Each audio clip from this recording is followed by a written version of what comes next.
Nangronyo terus mulia syedara, wajib naput perkara. Ilmu para ulama pertama sebagai lampu dunia. Yang kedua Allah keumara, Allah keadilan bernyata. Sallallahu Allah ala Nabi, Allah Nabi Muhammad Sayyidil Mustafa. Nangronyo terus mulia syedara, wajib naput perkara. Ilmu para ulama pertama sebagai lampu dunia. Yang kedua Allah keumara, Allah keadilan bernyata. Sallallahu Allah ala Nabi, Allah Nabi Muhammad Sayyidil Mustafa.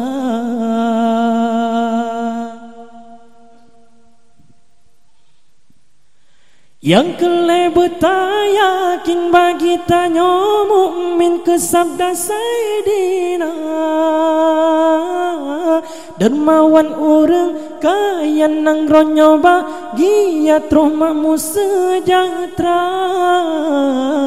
Menan keyakinan mulia badan Bandung anak bangsa.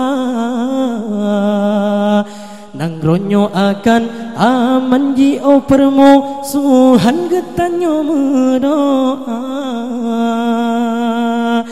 Nangronyo terus mulia syedara, wajib naput perkara.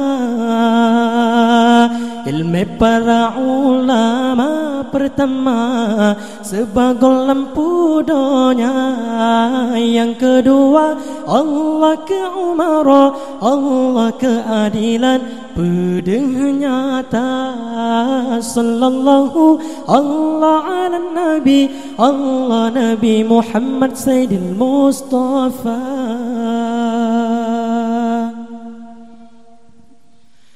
Perkara yang keempat dalam hadis ke surat disinan nyata. Doanya orang fakir yang gasin mekuin di atas rung donya. Hanya tamu pakai Bandung saban sare getanyo si bangsa. Nangronyo akan aman jio permusuhan getanyo berdoa.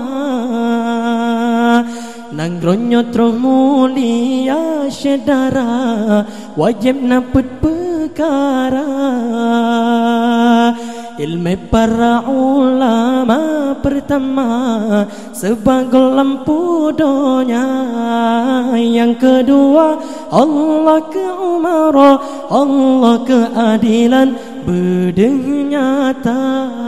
Sallallahu Allah ala Nabi, Allah Nabi Muhammad Sayyidil Mustafa.